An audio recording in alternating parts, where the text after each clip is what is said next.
Chers amis, bonjour. Merci d'être fidèles à ce rendez-vous. Et donc aujourd'hui, c'est notre deuxième conférence du cycle annuel que nous faisons en visioconférence avec ODEA, et ce depuis le confinement. Mauvais souvenir qui, j'espère, est pour toujours derrière nous, mais ça nous aura permis de lancer ce concept qui est quand même assez intéressant et qui m'oblige, moi, à trouver sans cesse de nouvelles idées de conférences. Et donc, c'est une très bonne chose. Donc aujourd'hui, c'est la nouvelle géopolitique de l'énergie. Pourquoi nouvelle géopolitique? Eh bien parce que ceux d'entre vous qui étaient déjà inscrits, et la plupart l'étaient, j'ai les noms, eh bien se rappellent que j'avais fait une conférence il y a un an ou deux sur la géopolitique de l'énergie, avec donc tout ce qui concerne le pétrole, le gaz, etc., avec tout un aspect historique et puis actuel également de la situation. Mais le 24 février 2022, eh bien, la Russie a décidé d'envahir l'Ukraine, d'intervenir, de faire une opération spéciale, comme elle l'appelle. Donc j'ai déjà fait une conférence là-dessus, ce n'est pas le sujet du jour, mais ce qui est certain, c'est que ça a bouleversé non seulement la géopolitique en général, le jeu des alliances. Il faut bien avoir conscience qu'il s'est passé quelque chose de fondamental, aussi important que le 11 septembre 2001, qui a bouleversé la géopolitique mondiale. Il en est de même du 24 février 2022. Il y aura un avant et un après 24 février 2022. Il faut bien en être conscient, ce n'est pas du tout une exagération. Tout le jeu des alliances, tout le jeu de la géopolitique en a été bouleversé. Et c'est également le cas de la géopolitique de l'énergie, qui a été fondamentalement modifié, et c'est cela que nous allons regarder dans les minutes qui viennent. Donc, nous sommes partis dans une nouvelle croisade du mondialisme, parce que derrière la guerre entre la Russie et l'Ukraine, et comme l'a dit Vladimir Poutine, et je partage totalement ce point de vue, c'est une question de civilisation, c'est une guerre de civilisation. D'un côté, nous avons l'ONU, l'OTAN, la Commission de Bruxelles, Emmanuel Macron, etc., et Vladimir Zelensky, que vous voyez ici.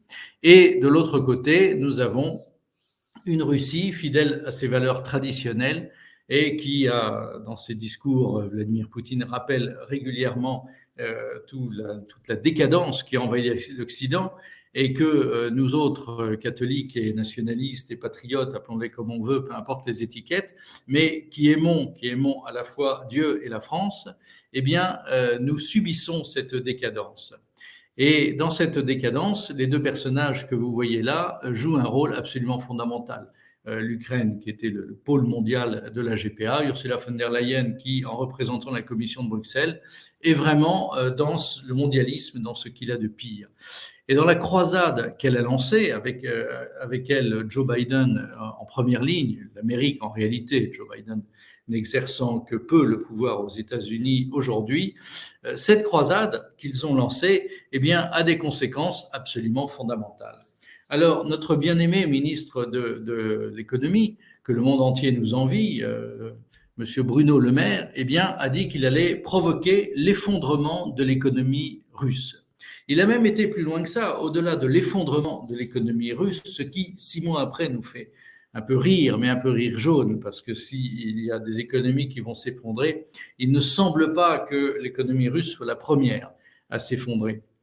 Mais il est allé beaucoup plus loin dans son propos. Il a dit après qu'il allait déclarer la guerre économique à la Russie. Donc, je pense que cet homme est totalement irresponsable. Il s'est d'ailleurs fait recadrer par l'Élysée, parce que ce sont des propos extraordinairement dangereux. Et d'ailleurs, il s'est fait reprendre durement par l'ancien Premier ministre et l'ancien président de la Russie, Dimitri Medvedev. Il dit, un ministre français là-bas dit aujourd'hui qu'il nous avait déclaré la guerre économique. Surveillez votre discours, messieurs, et n'oubliez pas que les guerres économiques de l'histoire de l'humanité se sont souvent transformées en guerres réelles. Voilà un propos frappé au coin du bon sens. Et nous n'avons d'ailleurs en France, depuis, plus jamais entendu parler Bruno Le Maire de cette façon, ni qu'il allait détruire l'économie russe, ni qu'il allait déclarer la guerre à qui que ce soit, même si, de façon virtuelle et concrète en ce qui concerne les livraisons d'armes, nous sommes quand même un peu en guerre. Mais économiquement, c'est quand même, et sur le plan énergétique, rentrons dans le vif du sujet, c'est quand même, je le crains, nous qui allons en subir les conséquences. Quand je dis nous, ce sont les Français, mais aussi l'Europe occidentale et les États-Unis elles-mêmes, encore que, c'est surtout l'Europe occidentale qui va être le dindon de cette farce sinistre et sanguinaire, mais c'est nous qui allons en subir les conséquences les plus grandes. Donc, jusqu'à présent, nous nous approvisionnions en gaz en Europe occidentale auprès de la Russie. Ce gaz avait deux atouts. Il était assez proche et surtout, il était très économique. Le gaz russe est bon marché. C'est une notion dont il faut avoir conscience. Et ceux qui veulent le remplacer par autre chose vont le remplacer nécessairement et inévitablement par quelque chose de plus cher et accessoirement de plus polluant. On va revenir sur le charbon, on va revenir sur les énergies nouvelles, mais nous allons, il faut en être bien conscient, beaucoup souffrir. Et pas seulement de coupures d'électricité. D'ailleurs, il y en a eu d'importantes dans plusieurs villes déjà, dont on parle peu. Quelqu'un me disait toujours qu'à Saint-Cloud, pas très loin de chez moi, de 6h à 9h du matin, il y a 2 jours, ils ont eu une coupure d'électricité sans crier gare. 3 heures de coupure d'électricité de 6h à 9h du matin. Donc les délestages commencent et nous allons véritablement vers une pénurie de gaz en Europe. Pour des raisons très simples, on ne remplace pas un fournisseur de gaz du jour au lendemain. Alors regardons cette dépendance au gaz russe en Europe qui est tout à fait considérable. Regardez en bas, 100% de total de gaz importé de Russie. Nous avons la Slovénie, la Serbie, la Roumanie, la Bulgarie, l'Estonie, la Lettonie. Alors c'est amusant de voir les pays baltes là-dedans parce qu'ils sont en première ligne contre la Russie. Eux aussi vont avoir froid. La Slovaquie, la Macédoine du Nord, la Bosnie, la Moldavie. Si vous remontez ensuite, vous avez quasiment à 100% la République tchèque, la Finlande, la Hongrie, la Pologne qui est également en première ligne par sa russophobie congénitale, que je ne condamne pas d'ailleurs en tant que telle. Les Russes ont beaucoup massacré, les Soviétiques surtout, ont beaucoup massacré les Polonais, mais les Russes aussi. Au 19e, la Pologne, c'est son drame. Cette terre plate a toujours été coincée entre l'Allemagne et la Russie et c'est toujours beaucoup fait envahir. Je comprends très bien, si j'étais polonais, je serais peut-être totalement russophobe. Mais ils sont partis en croisade, eux aussi vont avoir froid. Et puis l'Allemagne, c'est ça le point névralgique de l'histoire. L'Allemagne est à 49-50% donc de total de gaz importé. L'Allemagne comptait beaucoup sur, vous savez, ce gazoduc Nord Stream 2 dont on a beaucoup parlé. Et il est intéressant, en revenant en arrière, en se rappelant de Biden voulant se réconcilier avec l'Europe après les années Trump, qui avaient valu un refroidissement des relations entre l'Europe et les États-Unis. Biden était allé en Allemagne, et pas en France, bien évidemment. Il avait été en Allemagne pour négocier avec Angela Merkel une sorte de réconciliation. Et Angela Merkel, de façon très avisée, avait exigé que Nord Stream 2 soit débloqué, ce que finalement les Américains avaient consenti. C'est vous dire à quel point, entre parenthèses, les Européens sont les valets de l'Amérique. C'est-à-dire qu'il faut, le jour où l'Amérique a un tout petit peu besoin de l'Europe, que les Allemands montent au créneau, les Français n'ont jamais rien fait, que les Allemands montent un tout petit peu au créneau pour dire d'accord, mais vous débloquez Nord Stream 2 parce que nous, on a besoin du gaz russe. Alors si vous continuez la liste en dessous, ben, vous avez l'Italie, la Turquie, la Grèce, les Pays-Bas et la France à 22%. 22%, ça n'a pas l'air beaucoup, en réalité c'est beaucoup. 22%, on ne remplace pas un chef d'entreprise qui perd 22% de son chiffre d'affaires d'un seul coup, en très peu de temps. Eh bien, c'est un énorme souci économique pour lui. Et donc, ces 22%, il va falloir les remplacer, d'autant que nous avons fait preuve en matière énergétique d'une imprévoyance, mais ahurissante, abracadabrantesque, comme dirait le non regretté Jacques Chirac. Alors, c'est quand même l'Allemagne qui est en première ligne. L'Allemagne, vous pouvez voir là sur ces différents gazoducs, eh bien, vous avez Nord Stream 1 qui est en service depuis plusieurs années, Nord Stream 2 qui a failli rentrer en service et qui, au moment où elle allait rentrer en service, n'est plus rentrée en service à cause des sanctions. Vous avez Yamal, un gazoduc de l'époque soviétique. Vous avez Brotherhood qui part de la Russie, traverse l'Ukraine et va alimenter l'Allemagne et l'Italie. Et donc, Brotherhood, donc ça s'appelle le gazoduc de la fraternité ce qui est assez cocasse par les temps qui courent entre la Russie et l'Ukraine. Il faut savoir que ce gazoduc, contrairement à ce qu'on aurait pu penser dans cette guerre, n'est pas détruit, fonctionne toujours, et tenez-vous bien, l'Ukraine achète toujours du gaz à la Russie. Incroyable. Et la Russie continue à payer son droit de péage à l'Ukraine, parce que dès qu'un gazoduc traverse un pays, il est bien évident que le pays producteur paye un péage au pays qui accueille le gazoduc. C'est comme ça depuis que le gaz existe, c'est d'ailleurs la même chose pour le pétrole et les oléoducs, gazoduc pour le gaz, oléoduc pour le pétrole. Et les Russes continuent à payer ce péage à l'Ukraine. C'est absolument surréaliste en temps de guerre, mais c'est ainsi, nécessité fait loi. Comment fera l'Allemagne dans ce contexte-là? L'Allemagne va être dans une situation extraordinairement complexe parce qu'elle avait tout misé sur le gaz russe, tout.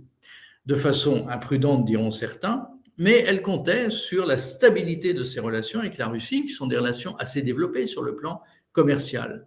Ils avaient donc le choix entre résister à l'offensive idéologique américaine ou se coucher. Ils ont choisi de se coucher. Et je pense que ce sont eux qui vont le plus souffrir économiquement. Ce sont eux parce qu'il leur reste une industrie. Nous, la nôtre a été détruite par la mondialisation, par l'Europe, par l'Allemagne, par le marque fort, etc. Et par la création de l'euro autour du marque. Ce que François Mitterrand a fait par le référendum de Maastricht et par l'organisation après de la monnaie unique est un crime absolu, non pas contre l'humanité, mais tout simplement contre sa patrie, contre la France, parce qu'on a donné les clés économiques de l'Europe à l'Allemagne. Et l'Allemagne, elle, qui a conservé une industrie extrêmement solide, a besoin d'énormément d'énergie. Et c'est pour ça qu'elle a gardé beaucoup de charbon, c'est pour ça également qu'elle comptait sur le gaz russe pour continuer. Simplement, l'Allemagne a choisi la voie idéologique. Et donc, tout le monde se demande aujourd'hui, mais comment va-t-elle faire? Comment va-t-elle s'organiser pour continuer à faire fonctionner son économie et sans le gaz russe? Ça va être extrêmement complexe. Ce qui est fascinant, c'est de voir qu'on s'est lancé dans cette opération sans aucune préparation, alors que je ne reviens pas sur ma conférence sur l'Ukraine, pourquoi Poutine a-t-il envahi l'Ukraine? Le feu couvait sous la cendre depuis très longtemps, même si nous avons tous, et moi le premier, été surpris que Poutine mène ses menaces à exécution et envahisse l'Ukraine, ce qui était une opération, et ce qui est toujours, une opération extrêmement risquée. Il a joué un coup de poker extrêmement fort, mais malgré cela, on voyait bien quand même que les tensions avec l'Amérique étaient croissantes, que l'Ukraine devenait un satellite américain comme le fut la Géorgie en son temps, mais la Géorgie c'était tout petit, donc les Russes ont réglé l'affaire beaucoup plus facilement, en plus c'est à leur frontière, donc c'était encore plus facile, mais l'Ukraine, qui est un immense pays, plus grand que la France, le plus grand pays d'Europe en réalité, là c'était une autre paire de manches. Donc en investissant sur l'Ukraine, les États-Unis se disaient qu'ils allaient pouvoir appliquer leur politique de contenir la Russie, toujours garder sur son flanc des menaces pour l'empêcher de se développer, pour l'affaiblir. C'est l'obsession américaine, même si on disait que l'obsession était devenue chinoise. Eh bien, dans tout ce contexte-là, on pouvait bien se douter que les choses allaient mal se passer et qu'à un moment donné, entre la Russie et l'Amérique via l'Ukraine, parce que l'Ukraine n'existe pas vraiment géopolitiquement dans cette affaire-là. C'est une affaire américano-russe, vous le savez tous. Eh bien, dans ce contexte-là, l'Allemagne aurait pu un tout petit peu anticiper. Or, elle a fait tout le contraire. L'Allemagne, qui avait un parc nucléaire, et Angela Merkel, qui n'a pas toujours été mauvaise dans ses choix, à un moment donné, avait dit au vert, non, on continue dans le nucléaire, et le nucléaire Nein Danke. Je me rappelle encore quand j'étais enfant et que j'allais à la plage à l'île de Ré, où nous avions une maison, eh bien, il y avait plein de touristes allemands et un nombre incroyable de ces touristes avaient sur leur voiture nucléaire, Nein Danke, nucléaire, non merci. Et donc, c'était fascinant de voir ça. Donc, c'était les années, fin des années 60, les années 70. Et les Allemands étaient déjà contre le nucléaire, mais sans même savoir ce que c'était. Tout ça faisait penser à Hiroshima. C'était pas du tout, évidemment, le sujet.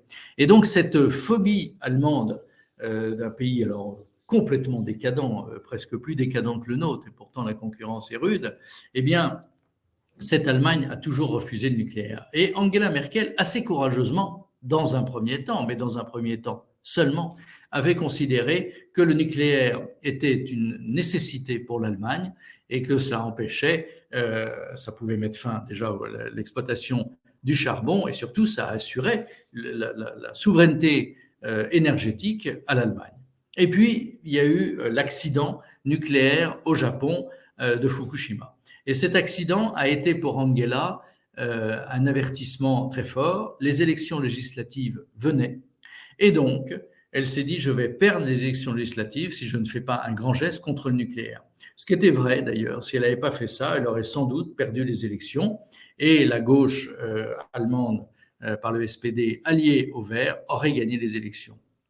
Mais tout de même, la responsabilité des hommes politiques, femmes politiques en l'occurrence, eh bien, c'est de poursuivre le bien commun de son pays et non pas de décider n'importe quoi juste pour gagner les élections. Mais là, c'est un vœu pieux, je nage en pleine utopie, pardon. Et donc, Angela Merkel, pour continuer à remporter les élections, ce qu'elle a fait avec une régularité de métronome, eh bien, a décidé ce jour-là de renoncer au nucléaire. Elle l'a donc fait. Et figurez-vous que c'est quand même très distrayant parce qu'elle a fermé ses centrales les unes après les autres et il en reste 3, vous les voyez là sur la carte, qui devaient se terminer, fermer fin 2022. Et là, devant l'urgence de la situation, les Allemands viennent de décider de ne plus fermer ces 3 centrales nucléaires et de prolonger leur existence encore quelques mois sans évidemment fixer le moindre terme. C'est assez cocasse. Et donc, il fallait peut-être réfléchir à ne pas fermer toutes les précédentes, et il y en avait beaucoup plus. 3 centrales, c'est quand même pas beaucoup, ça suffira absolument pas à nourrir l'Allemagne en énergie. Mais c'est assez intéressant de constater que finalement, dans un accord général, un consensus général en Allemagne, eh bien, on a décidé de ne pas fermer les 3 dernières centrales. Donc, bravo pour cette prescience de la fin du nucléaire en Allemagne. En attendant, on court après l'énergie. Et dans la foulée de cette décision, et puis surtout de la décision de prendre des sanctions contre la Russie et de ne plus acheter son gaz, de moins l'acheter, en tout cas de la sanctionner de tous les côtés, et c'est d'ailleurs là aussi extraordinairement intéressant de constater que l'Europe et les États-Unis ont hurlé contre la Russie parce qu'elle se servait du gaz comme moyen de pression sur l'Europe. Enfin, elle était couverte de sanctions, mais on attendait quoi? Enfin, des enfants sortis du nid, enfin, c'est incroyable. Évidemment qu'elle allait jouer avec le robinet du gaz ensuite et fermer, ouvrir le robinet au fur et à mesure des sanctions européennes qui tombaient là aussi avec une régularité de métronome. Alors les conséquences ne se sont pas fait attendre. Et un des très grands fournisseurs énergétiques allemands, un des plus gros, Uniper, eh bien, a fait faillite, tout simplement. Je ne sais pas pourquoi les Allemands écrivent Welcome to Uniper, alors que c'est une entreprise allemande, mais bon, ça fait partie de la colonisation de la langue par les Américains, de la langue anglaise par les Américains, acceptée par tous ces valets européens. Je vous en ai parlé la dernière fois au moment du wokisme, ou dans toute cette offensive idéologique, tout ça, c'est un tout, il faut bien en avoir conscience, toute cette offensive idéologique visait également la suppression des langues nationales au profit d'une nouvelle langue internationale, une espèce de sous-anglais que Shakespeare aurait certainement renié. Quoi qu'il en soit, Welcome to Uniper, ça va être compliqué parce qu'Uniper a fait faillite et les Allemands ont décidé de mettre un plan de sauvetage en route qui va coûter des milliards et des milliards pour sauver Uniper. Dans le même temps, EDF, eh bien, notre brave Macron national a décidé de le nationaliser. Alors effectivement, EDF est ruiné, soyons clairs, EDF devrait faire faillite, ce qui est quand même incroyable pour une entreprise qui, bien qu'elle fût un bastion de la CGT et du Parti communiste, était quand même une entreprise au savoir-faire industriel tout à fait exceptionnel, le meilleur spécialiste mondial de l'atome, avec Framatome. Enfin, il y avait des accords non pas de concurrence, mais de collaboration entre les deux. Et donc, ce fleuron de l'atome a été progressivement détruit par par les décisions différentes de nos gouvernements. Et donc, cette ruine d'EDF est venue progressivement, et son PDG l'a souligné, et c'est dommage qu'il ait attendu de partir pour souligner que si EDF était ruiné, surendetté et n'arrivait plus à construire une centrale nucléaire, c'est parce que depuis 20 ans au moins, eh bien, on demande à EDF de ne plus construire de centrales, mais de démanteler ces centrales existantes. Et devant cette incohérence totale des ordres qu'ils recevaient, eh bien, vous avez tout un savoir-faire qui s'est totalement perdu. Et si aujourd'hui les chantiers d'EDF se passent très mal, c'est parce qu'ils ont perdu leur savoir-faire. Et comme l'a dit M. Lévy, le PDG d'EDF, qui s'est réveillé bien tard et qui a eu juste le courage de ceux qui s'en vont prendre leur retraite, il aurait pu avoir le courage quelques années avant de dire tout cela, eh bien, ils ont recruté, c'était ses propres termes, pendant des années, nous avons recruté des gens spécialisés dans le démantèlement des centrales et non pas dans leur construction. Et donc, je ne connais pas bien tous ces métiers-là, mais quoi qu'il en soit, on peut supposer en effet que c'est pas la même chose. Et notamment chez EDF, il y avait eu une déclaration très importante d'un des chefs de chantier d'EDF qui disait « je n'ai plus de soudeur ». Incroyable, je n'ai plus de soudeur compétent. Parce que la soudure dans une centrale nucléaire, évidemment, c'est très spécifique, ça demande un niveau de savoir-faire exceptionnel. C'est pas le soudeur de base dans une salle de bain, vous vous en doutez, un niveau de compétence extrêmement élevé. On a laissé les gens partir en retraite, on ne les a pas remplacés, ils n'ont pas transmis leur savoir, et l'absence de transmission, mais c'est la destruction de tout. Eh bien, on n'a rien transmis et aujourd'hui, EDF est devenue une entreprise, non pas nulle, mais enfin médiocre en matière de nucléaire, alors que c'était un fleuron. C'est tout de même bien triste. En attendant, elle est ruinée à cause de l'État qui lui a fait faire absolument n'importe quoi. Et donc, nous-mêmes, nous nous préparons à la nationalisation d'EDF qui a été annoncée. Ça va nous coûter encore des milliards et des milliards. Je me demande, comme vous, mais où vont-ils chercher cet argent? On distribue depuis le quoi qu'il en coûte absurde dans cette tyrannie sanitaire invraisemblable où on a acheté des doses, des vaccins dont on ne connaît, c'est rien. Enfin, on nous a obligés à faire des choses insensées, contraires, mais à la bienséance la plus élémentaire, contraire à la santé publique. On refuse encore aujourd'hui de réintégrer les soignants non vaccinés, ce qui est un scandale absolu. On vit vraiment, il faut en avoir conscience, mes chers amis, on vit en tyrannie. En tyrannie, nous ne sommes plus en démocratie. On est en train de nous remplacer la population sans jamais nous demander notre avis. La démocratie en France est un leurre absolu et pas seulement en France. Et donc, on va dépenser des milliards que nous n'avons plus, je ne sais pas comment tout ça va se finir, pour nationaliser EDF et lui éviter la faillite, comme les Allemands vont faire avec Uniper. Alors, on comptait beaucoup sur des énergies de substitution. Alors, il y en a qui sont un peu fantasmagoriques, on va y revenir, mais il y en a une qui est quand même très classique, très traditionnelle.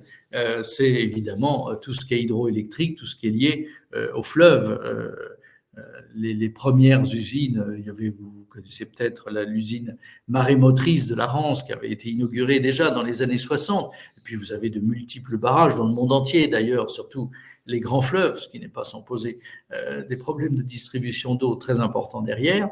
Mais on comptait beaucoup donc sur cette énergie hydroélectrique pour nous alimenter en électricité au fil du temps. Et puis patatras, eh bien le Rhin notamment, vous voyez là les images spectaculaires, ça n'existait pas avant ces choses-là, eh bien le Rhin baisse parce que sous l'effet du réchauffement climatique. Parce que en parlant de climat, je fais juste une parenthèse, on a des débats quelquefois nourris dans les conférences que je donne sur ce réchauffement climatique et les remèdes qu'il faut y apporter. On nous traite de climato-sceptiques parce que nous remettons en cause certains choix. Il est évident que la Terre se réchauffe, il est évident que le climat se réchauffe. Et alors, ce n'est ni la première ni la dernière fois. Il faut lire l'histoire du climat de ce grand historien intellectuel qui était le roi Ladurie, Emmanuel le roi Ladurie, qui explique ça très bien. Il y a des cycles climatiques. Il y a des moments où ça se réchauffe, des moments où ça se refroidit. Nous sommes dans une phase de réchauffement et l'homme moderne, dans tout son orgueil et dans toute son idéologie stupide, est persuadé qu'il va essayer d'empêcher ce phénomène naturel. C'est incroyable, mais on est contre la nature. C'est pour ça qu'on invente la PMA, la GPA, c'est pour ça qu'on veut changer, des gens puissent changer de sexe, parce que à la naissance, on lit ça, il leur a été attribué un sexe, mais non, il leur a pas été attribué un sexe, ils sont nés comme ça. Et donc, ça n'est pas une attribution humaine qui a fait ça, c'est une attribution naturelle et pourquoi pas divine. Et donc, on veut changer la nature et on veut empêcher donc le climat de se réchauffer. Et donc, nous allons dépenser des milliers de milliards pour essayer de gagner 1 ou 2 degrés. Mais c'est risible, c'est risible. En tout cas, la Terre se réchauffe et le climat n'est pas devenu fou. On entend des journalistes incultes, pardon encore une fois pour ce pléonasme, mais qui nous disent il faut lutter contre le climat. C'est la belle affaire, lutter contre le climat. Je réfléchis avec intérêt à ce concept de lutte contre le climat. Non, le réchauffement climatique est là, et au lieu de dépenser des milliers de milliards à essayer de lutter contre ce qui ne servira à rien, il faut dépenser de l'argent pour essayer de limiter les dégâts qu'il va engendrer, parce que le réchauffement engendre des dégâts comme un refroidissement qui arrivera dans 300 ans, dans 500 ans, que sais-je, engendrera d'autres types de dégâts. Donc, ne nions pas le réchauffement climatique. D'ailleurs, les Russes en ont pris la bonne mesure en développant une flotte dans le nord de la Russie qui va passer par la mer de Mourmansk, qui ne sera plus gelée 8 mois sur 12, mais simplement 4 mois sur 12. Et donc, très concrètement, on voit que des contours géopolitiques qui changent totalement à la suite de ce réchauffement climatique. Quoi qu'il en soit, le Rhin, lui, baisse. Et donc, l'hydroélectricité sur laquelle on pouvait compter pour remplacer une partie du gaz russe perdu et, indépendamment du gaz russe, la volonté de lutter contre la pollution par le fait de moins employer les énergies fossiles, eh bien, l'hydroélectricité, ça va devenir extrêmement compliqué. Alors, au nom de l'écologie et au nom de cette lutte, quelque sorte, contre les énergies fossiles, eh bien, on nous invente les éoliennes. Alors, les éoliennes, j'ai mis une photo un peu provocatrice, c'est quand même navrant de voir ça. La mer est si belle. Homme libre, toujours, tu chériras la mer. La mer est si belle, et voilà de quoi on la peuple. C'est abominable. Et indépendamment, au nom de l'écologie, alors là, ça n'a plus aucune importance. Ça tue des milliers d'oiseaux, ça perturbe les poissons, mais là, ça compte plus. Ça compte plus, ça n'a aucune importance. C'est pour un bien plus grand qui est de lutter contre les énergies fossiles. Quand on voit ça, on se demande quel est le mal le plus grand. Mais au-delà de cet aspect de finalité, eh bien, de toute façon, on sait bien que les éoliennes, ça ne pourra mais jamais, jamais remplacer le pétrole ou le gaz.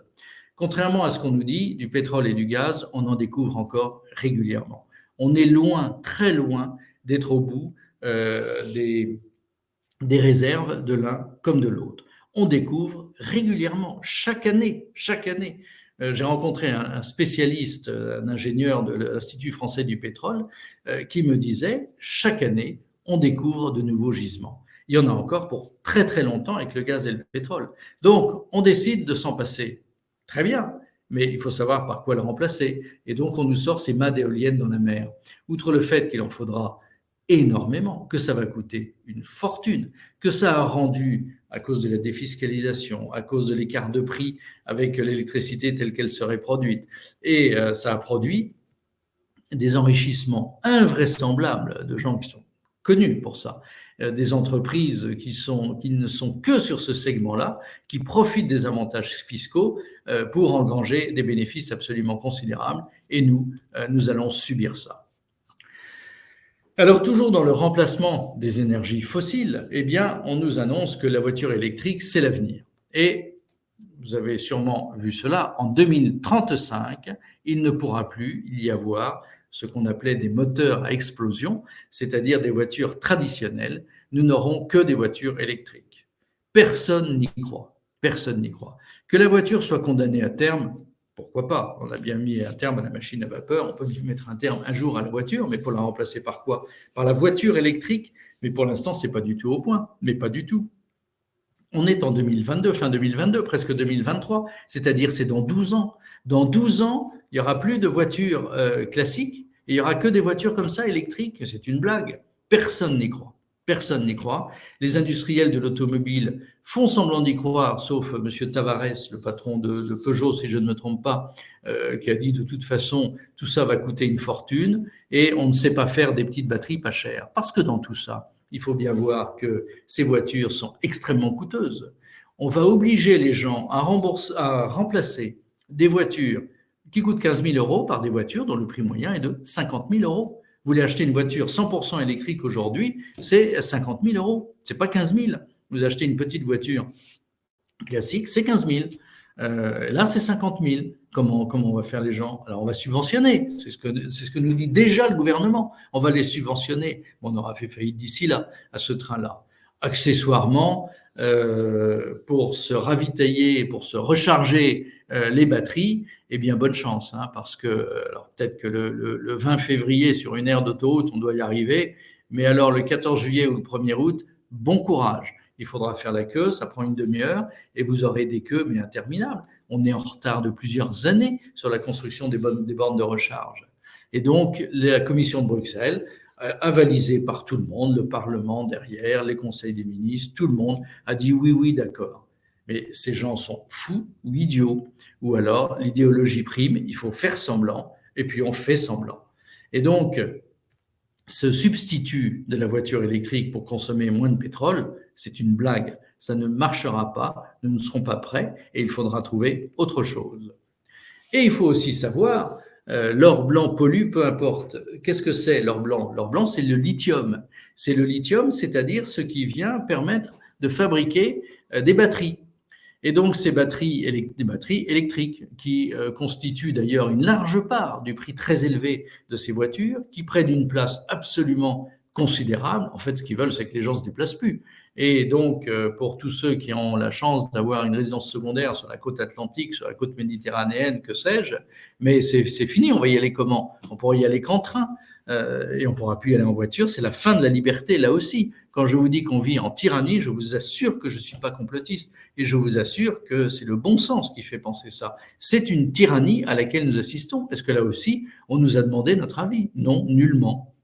C'est pour le bien de la planète, comme ils disent. Quand j'entends le mot planète, j'ai envie de dire, mais de laquelle parlez-vous? Pluton, Saturne, Mars, chez nous, il y en a une, elle s'appelle la Terre. Donc appelons-la la Terre. Rien de plus exaspérant que ce mot planète. Lutter pour la planète, sauver la planète, mourir pour la planète. Il faut arrêter quand même toutes ces bêtises. Alors, ces batteries au lithium, donc, cet or blanc qui est devenu le lithium, mais c'est une pollution, mais absolument gigantesque. Je vous avais parlé, il me semble, du livre de Pitron là, sur la guerre des métaux rares. Ceux qui ne l'ont pas lu, je vous assure, lisez-le, il fait même pas 200 pages. Il est mais saisissant, saisissant. Il raconte la pollution invraisemblable que ça engendre en Afrique, en Amérique latine, en Chine. En Chine, ils sont obligés de faire protéger les sites par l'armée pour empêcher toute intrusion de journalistes, qu'il n'y ait pas trop de photos. Et là, les photos que vous voyez sont en Afrique, en Argentine pour en bas à gauche et au Portugal en haut à droite. Donc on a ces gigantesques cratères, c'est pire que les mines à charbon. Et vous voyez en Afrique, alors bravo pour la liberté, hein, c'est l'esclavage qui est rétabli d'une autre façon. C'est une pollution gigantesque. Et les pays qui ont du lithium, eh bien, au début, se disaient c'est une chance immense, on va s'enrichir. Ah, mais à quel prix? À quel prix? Figurez-vous que la Serbie, qui avait une immense mine de lithium sur laquelle des Américains avaient mis la main à la suite d'une large opération de corruption dont ils ont le secret, eh bien, la Serbie a finalement renoncé au lithium parce qu'il commençait à y avoir des manifestations dans les villages concernés qui auraient totalement disparu dans l'histoire, et puis ils se sont rendus compte que c'était une pollution épouvantable. Et en Amérique du Sud, au Portugal également, ils ont renoncé à plusieurs exploitations de lithium. Et donc, on est conscient maintenant que ce sera une autre forme de pollution, c'est pas la peine de renoncer aux énergies fossiles si c'est pour inventer d'autres pollutions. Et alors en France, on s'y met, figurez-vous. Vous avez une entreprise cotée au CAC 40 qui s'appelle, au CAC 40 ou SBF 120, je ne sais plus, peu importe, enfin une des plus grandes entreprises françaises, qui s'appelle Imerys, et qui a lancé donc un projet qui s'appelle Émilie dans l'Allier, et vous aurez là une immense mine de lithium. Donc on va creuser pour chercher le lithium, avec à côté une énorme usine pour transformer tout ça. Il faut bien savoir, quand on dit que le lithium pollue, c'est pas seulement de creuser qui pollue, mais c'est aussi qu'il faut extraire des roches énormes. Et le rapport entre le lithium trouvé et les roches sorties, c'est de 1 à 100. De 1 à 100. C'est-à-dire, vous sortez une roche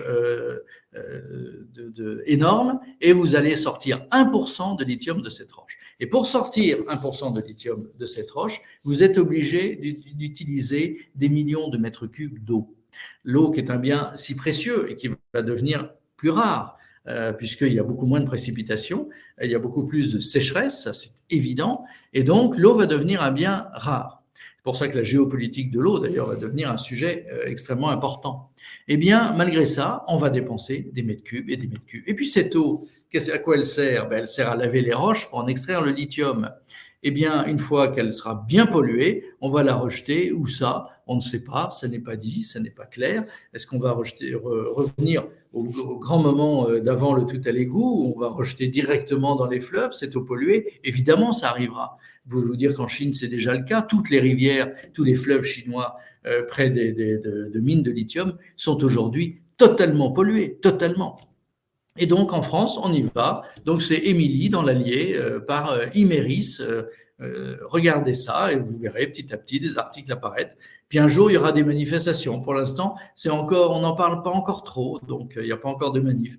Et donc, ça va être très distrayant. Le jour où les black box, si gentils et si aimables et qu'on ne punit jamais quand ils attaquent des processions catholiques, eh bien, ça va être très distrayant de les voir envahir le site. On va voir ce que fera notre gouvernement à ce moment-là. Alors la conséquence de tout ça, c'est qu'il faut arrêter de se payer de mots. C'est pas les éoliennes, c'est pas l'hydroélectricité avec des fleuves dont le débit diminue. Eh bien, c'est le grand retour du charbon, élément peu polluant, comme chacun sait.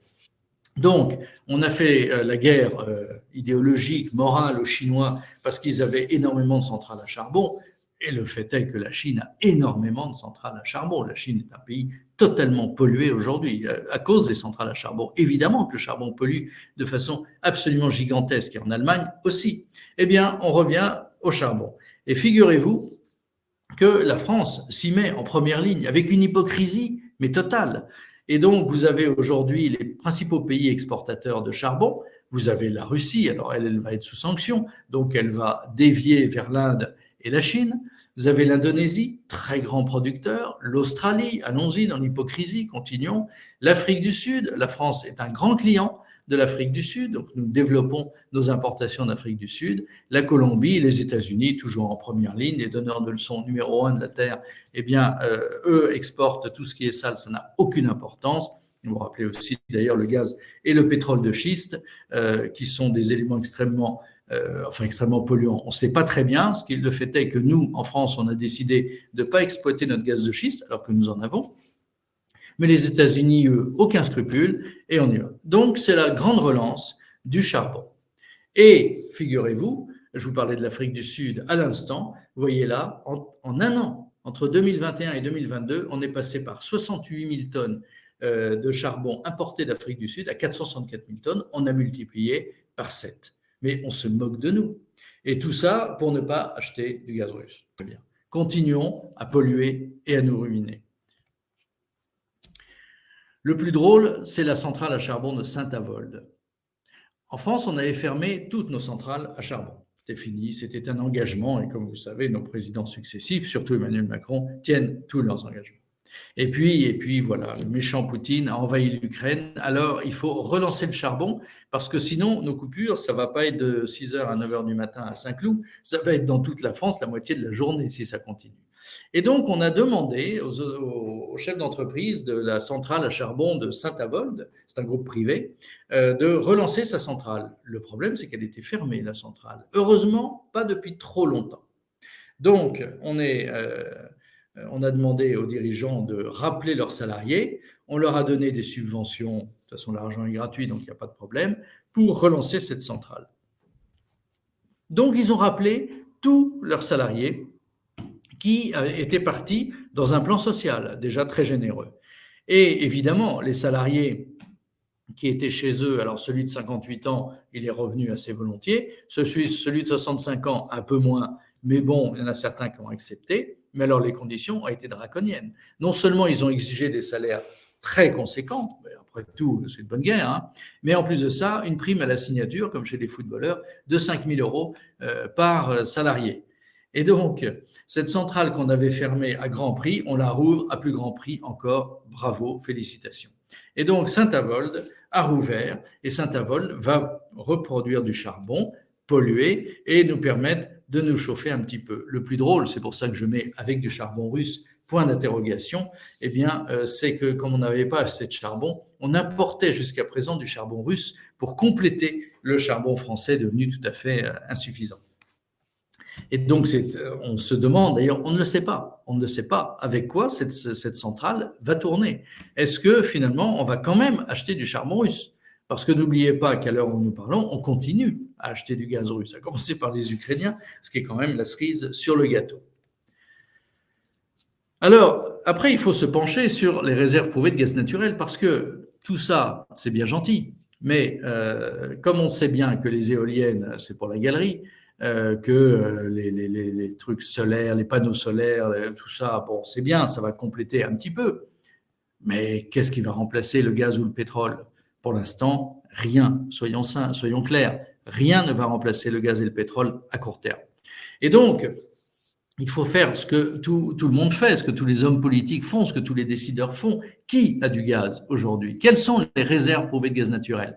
Les statistiques sont de 2018, parce que je n'ai pas trouvé plus récent, mais de toute façon, ce sont des réserves. Donc, rien n'est encore exploité, donc ça n'a pas beaucoup bougé. Donc, les ordres de grandeur n'ont pas évolué, sauf découvertes nouvelles.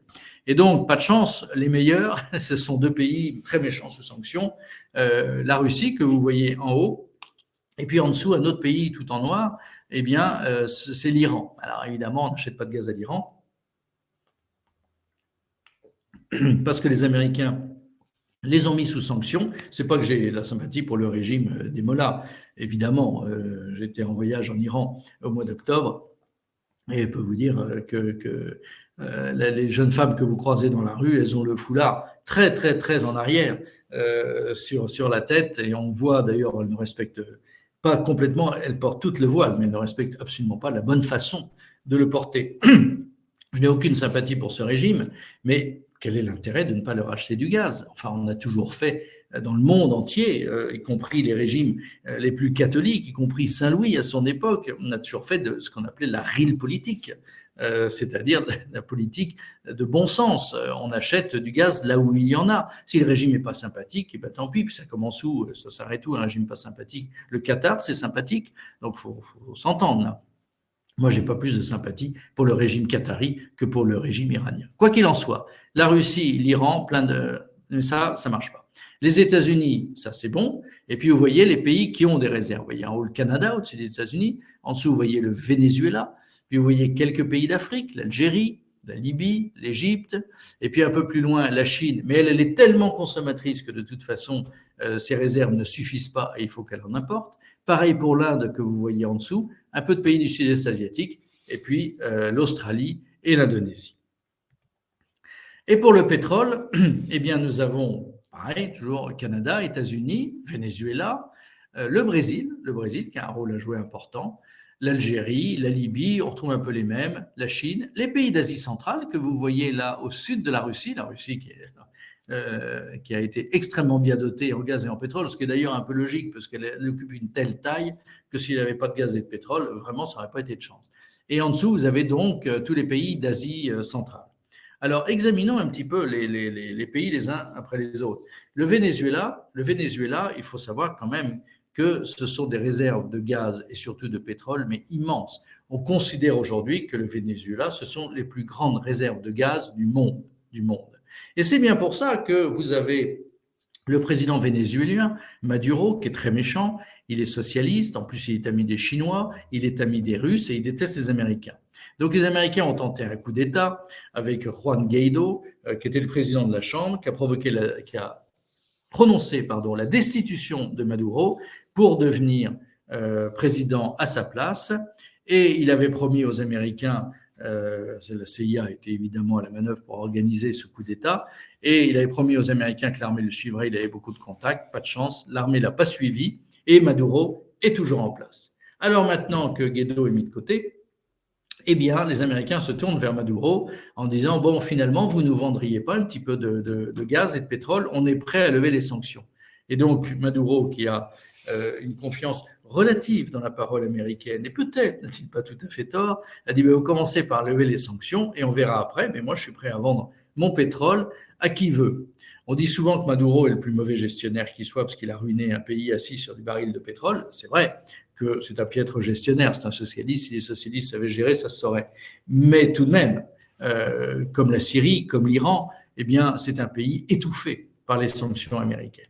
Et donc, il est militairement protégé par la Russie et la Chine contre des bateaux de guerre dans les ports vénézuéliens, il faut le savoir. Eh bien, en attendant, Maduro est là, c'est lui, et les Américains sont bien embêtés parce qu'ils ont essayé de le renverser. Il a la mémoire longue et quand même la Chine et la Russie ont une longueur d'avance, mais il est certain que le Venezuela, c'est un des avenirs du monde en matière de pétrole.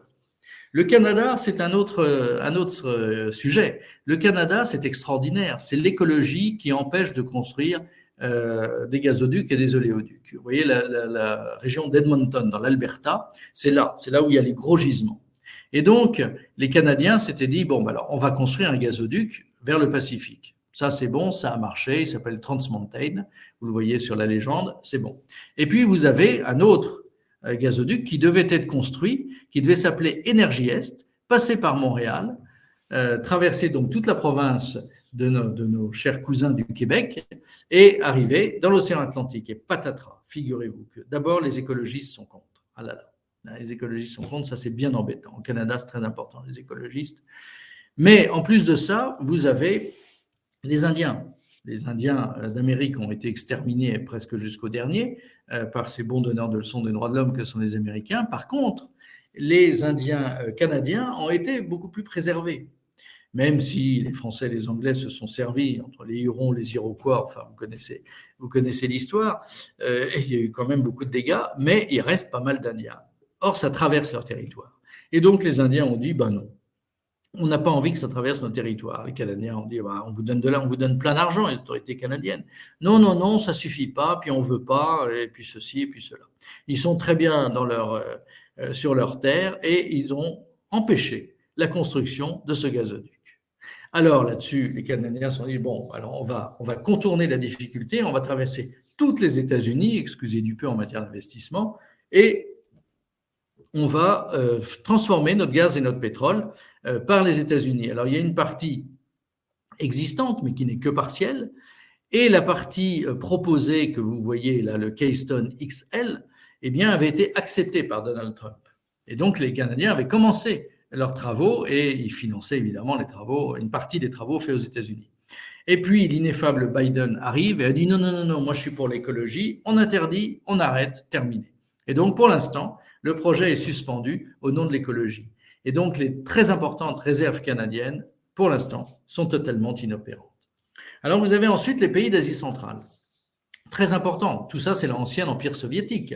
Vous avez l'immense Kazakhstan, l'Ouzbékistan, le Turkménistan, le Kirghizistan, le Tadjikistan. Il en manque un. Non, il y en a 5, c'est bien ça.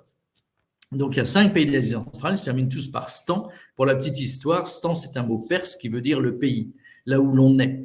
Donc, c'est le Kazakhstan, c'est le pays des Kazakhs, l'Ouzbékistan, c'est le pays des Ouzbeks, le Turkménistan, c'est le pays des Turkmènes. Je vous l'ai peut-être déjà dit, pardon pour la répétition, mais il faut toujours rappeler les choses, ça n'est jamais inutile.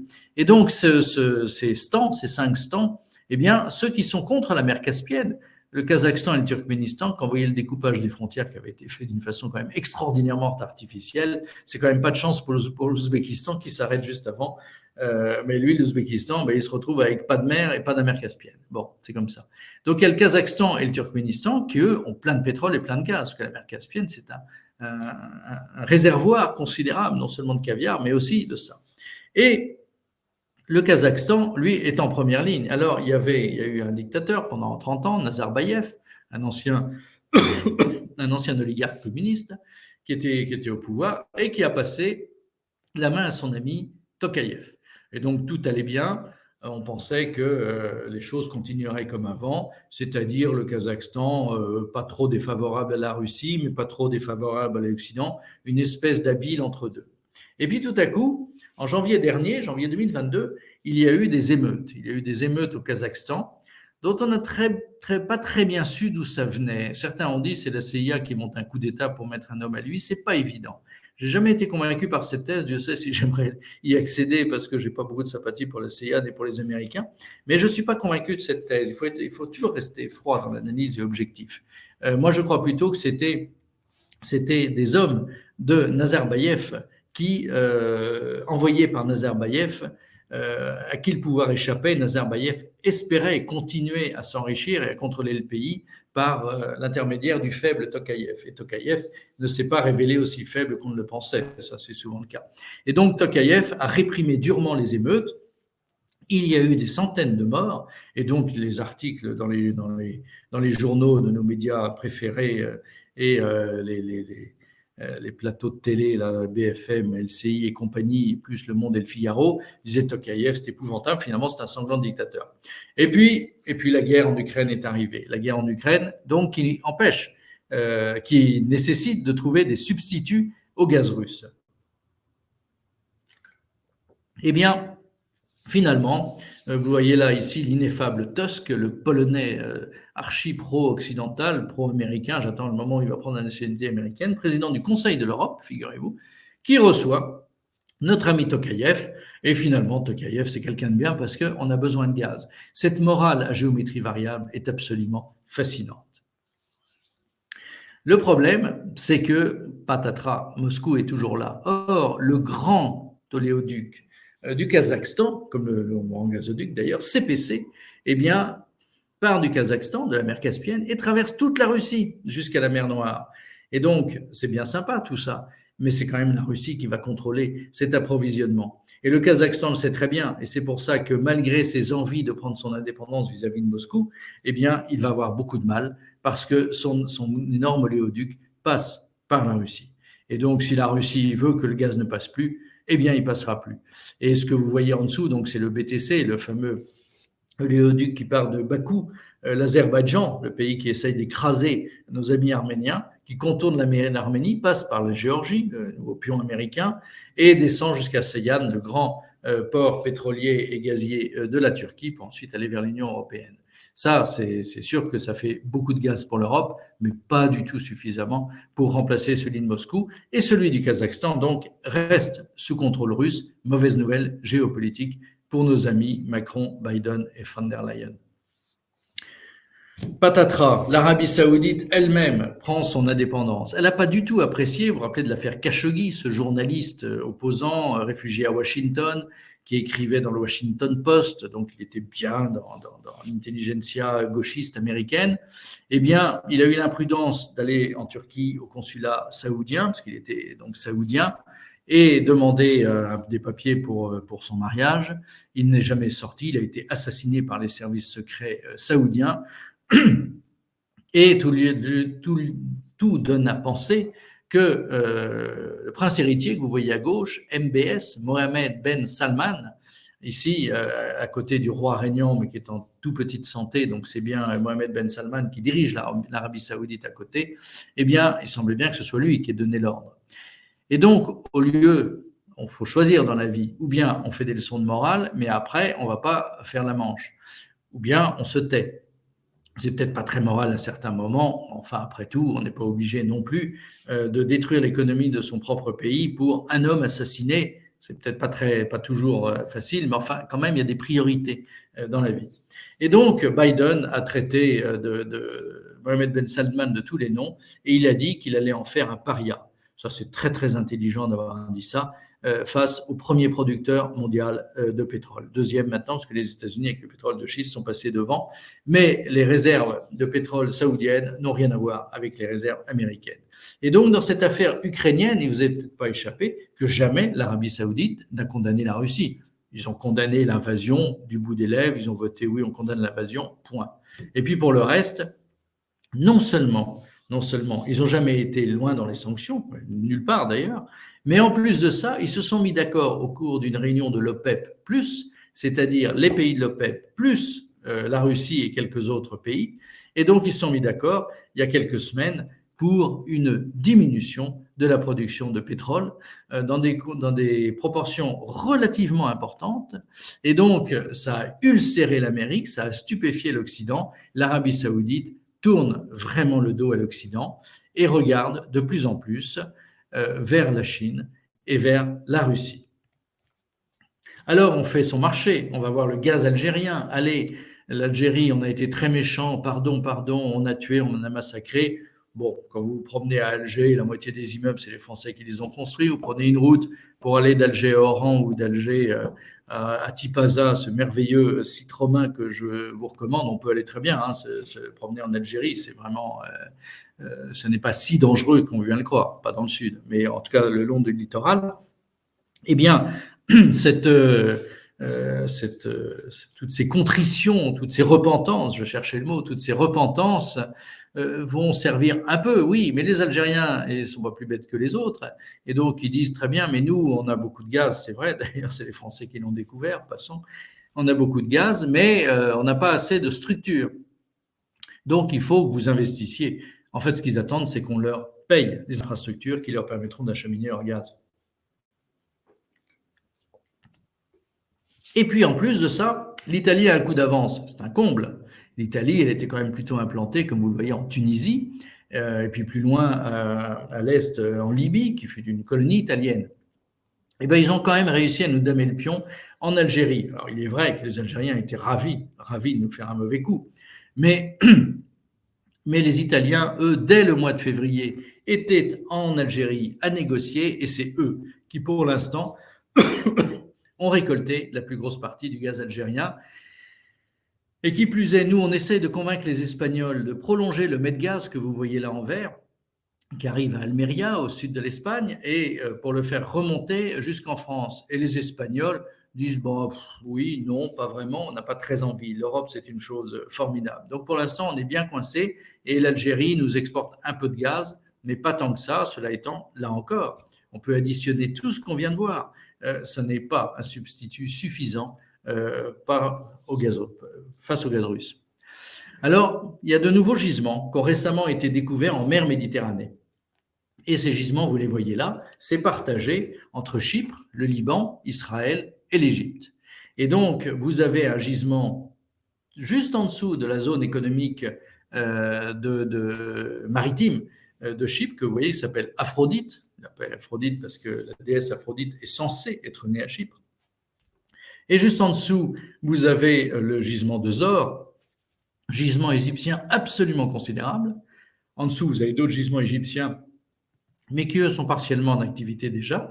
Vous remontez un peu, vous avez Israël, Léviathan et Tamar, et le Liban. Pour l'instant, il n'y a rien de marqué, mais ils sont en train de discuter avec Israël. Il y a eu des premiers accords faits pour la délimitation, parce qu'il y a une nappe de gaz qui est à cheval sur les deux frontières. Au-dessus, il y a la Syrie, pareil qu'il y en a un petit peu aussi, vous vous en doutez, la Syrie, pour l'instant, est mise à l'écart.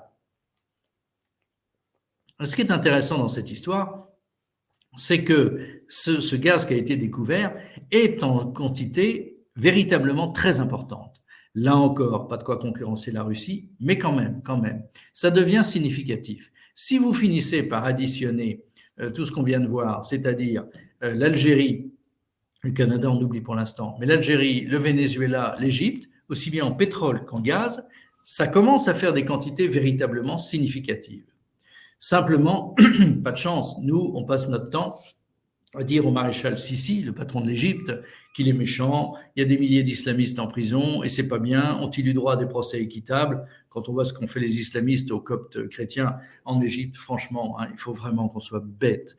Bon, et alors du coup, ça agace évidemment beaucoup ce bon maréchal Sissi, qui est de toute façon un allié traditionnel et de l'Arabie saoudite et de la Russie, donc c'est un peu compliqué. Cela étant, pour vendre son gaz, il sera prêt à beaucoup de choses, mais il n'est pas du tout évident que l'Europe occidentale soit privilégiée dans cette affaire. Et puis là aussi, il y a besoin encore de beaucoup d'investissements, donc il va falloir un petit peu de temps. Alors, l'Égypte, il faut bien avoir conscience, beaucoup plus que, vous voyez, les montants. Vous avez Israël qui va devenir quelque chose d'important. Alors ça, ce sera bien pour les Américains parce que c'est un grand allié des États-Unis. C'est censé être un allié de l'Europe occidentale, mais les Israéliens vont nous vendre ça au prix fort, quand même, évidemment. Ils font pas de cadeaux, ils n'en feront jamais, ils n'en ont jamais fait. Je vois pas pourquoi ça commencerait. Par contre, le très gros gisement, Chypre, c'est plus modeste. Le très gros gisement, c'est l'Égypte. Je suggère qu'on se réconcilie avec le maréchal Sissi et qu'on arrête de lui reprocher ses manquements aux droits de l'homme qui concernent les islamistes, et donc nous n'en avons que faire. Alors ce maréchal Sissi, quand même, il est reçu par Emmanuel Macron, il siège avec son armée, et là c'est amusant, je voulais montrer avec Mohamed Morsi, le président islamiste des Frères musulmans de l'Égypte, qu'il fera ensuite interner et qui mourra en prison. L'histoire a comme ça des parallèles intéressants. Et donc Macron alterne. Macron, comme le disait récemment un journaliste sur CNews, je crois que c'était Geoffroy Lejeune, qui disait cette capacité à dire tout et son contraire en très peu de temps a quelque chose d'extraordinaire.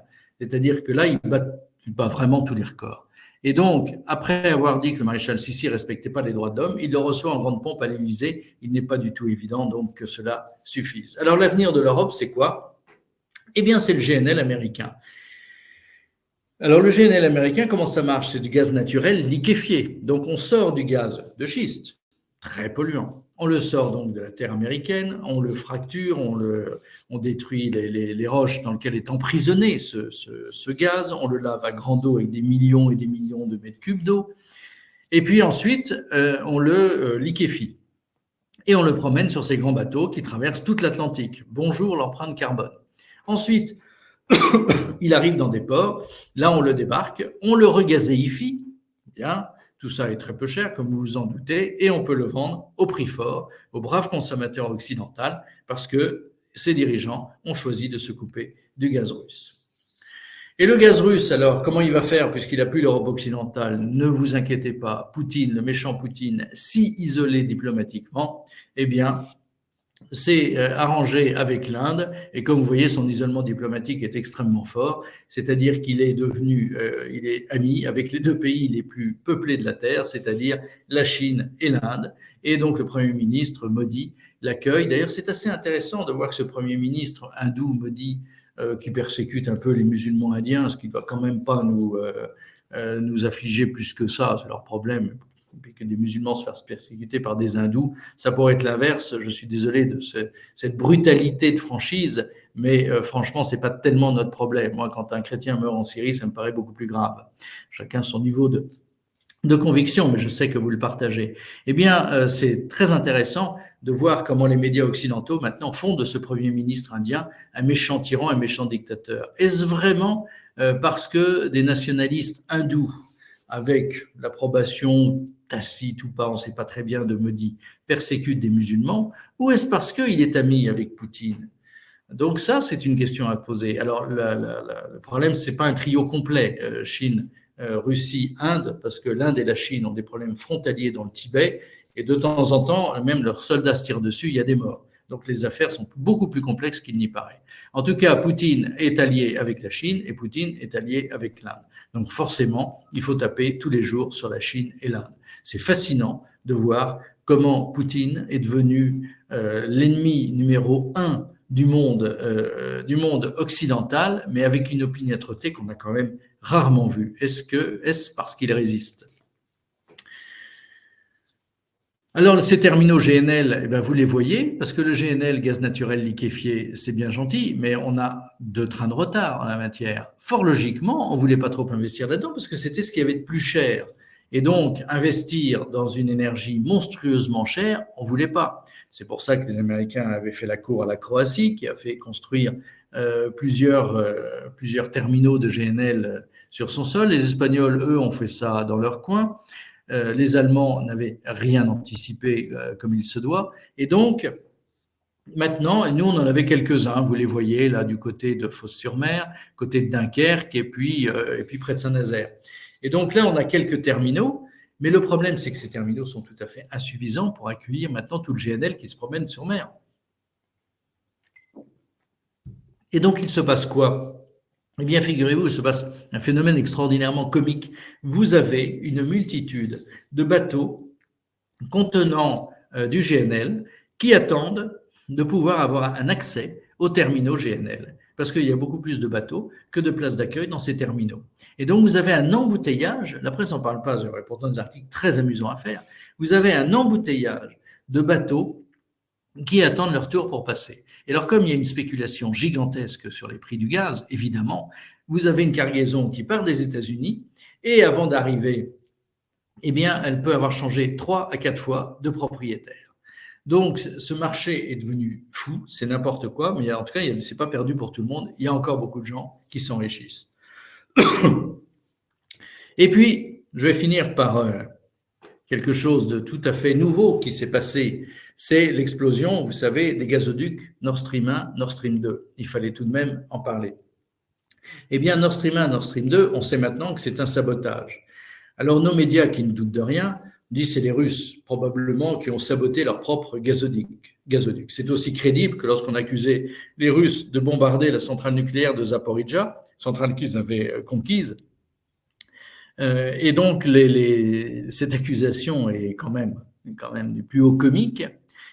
Donc, forcément, sachant qu'il y a beaucoup de bateaux de l'OTAN qui croisaient tout près de ces gazoducs dans les semaines qui ont précédé cet attentat, sachant aussi que détruire un gazoduc sous-marin, d'après ce que m'a expliqué récemment un nageur de combat, tout en me disant que ce n'était pas les Français qui l'avaient fait, eh bien, c'était quand même pas une chose extraordinairement compliquée. Il faut mettre beaucoup d'explosifs, mais c'est à la portée d'un bon groupe de nageurs de combat.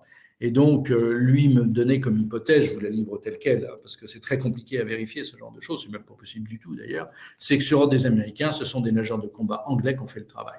Les Suédois sont bien embêtés parce que ce sont eux qui enquêtent. Ils ont conclu à un attentat. On attend la suite des événements. J'attends avec délice le moment où on dira c'est peut-être les Russes, mais c'est peut-être quelqu'un d'autre. On ne sait pas très bien. Et donc, cette explosion que vous voyez là a interrompu Nord Stream 1, Nord Stream 2.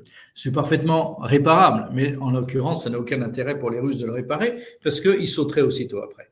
Donc, l'hypothèse géopolitique est évidente. Ce sont les Américains qui ont provoqué directement ou indirectement cet attentat pour bien montrer à l'Allemagne que c'est terminé, que le gaz russe c'est fini et qu'elle n'aurait plus le droit d'acheter du gaz russe.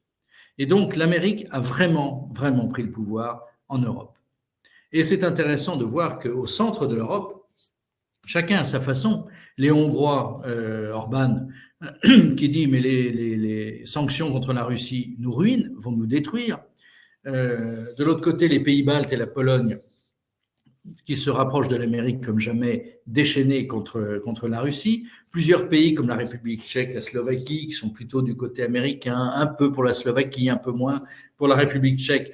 Dans l'affaire, ils sont quand même bien embêtés. Et c'est quand même fascinant de voir que l'Europe, le centre de l'Europe, est en train de se déplacer vers justement l'Europe centrale au détriment de l'Europe occidentale.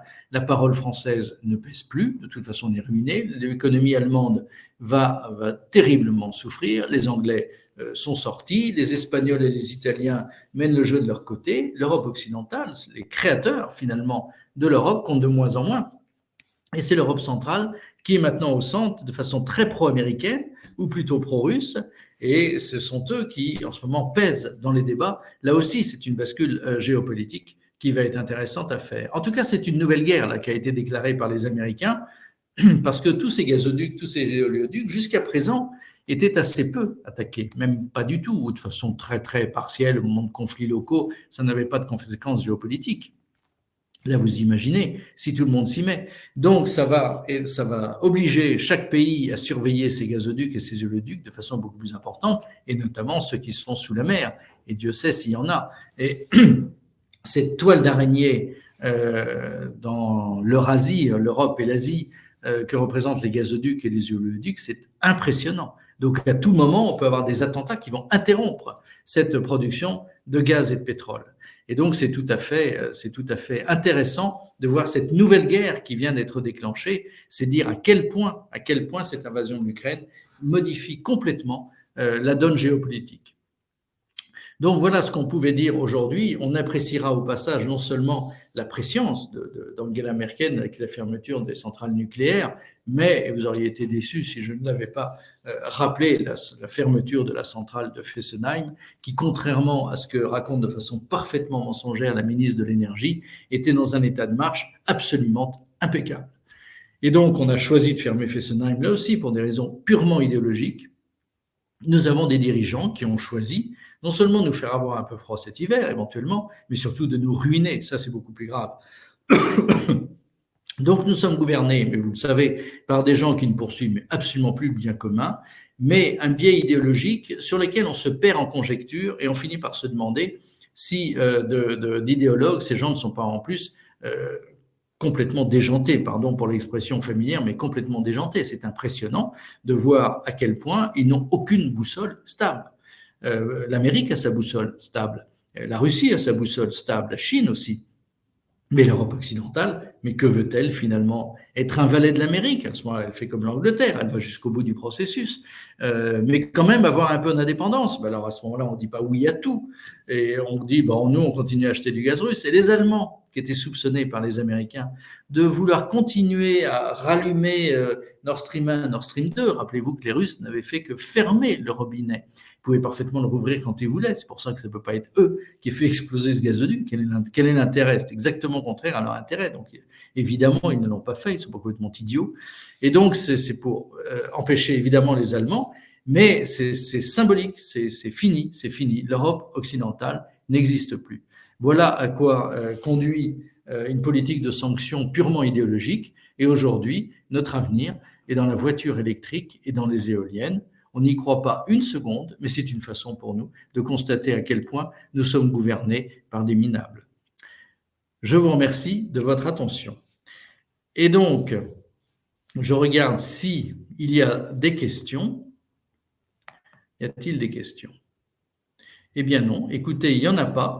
Alors, j'espère que cette petite conférence vous a plu. J'espère vous retrouver aussi nombreux la prochaine fois. Je regarde mon calendrier et je crois que la prochaine fois, c'est, si je ne me trompe pas, le 10 janvier, mardi 10 janvier, ce sera sur Soros, l'empire du mal. Eh bien, j'espère que vous serez aussi nombreux. J'espère que ça vous a plu. Si ça vous a plu, si vous mettez un ou deux mots, eh bien, écoutez, ça me fera plaisir parce que c'est toujours agréable de se sentir soutenu et de sentir que ça vous a plu. Je vous remercie beaucoup et à très bientôt.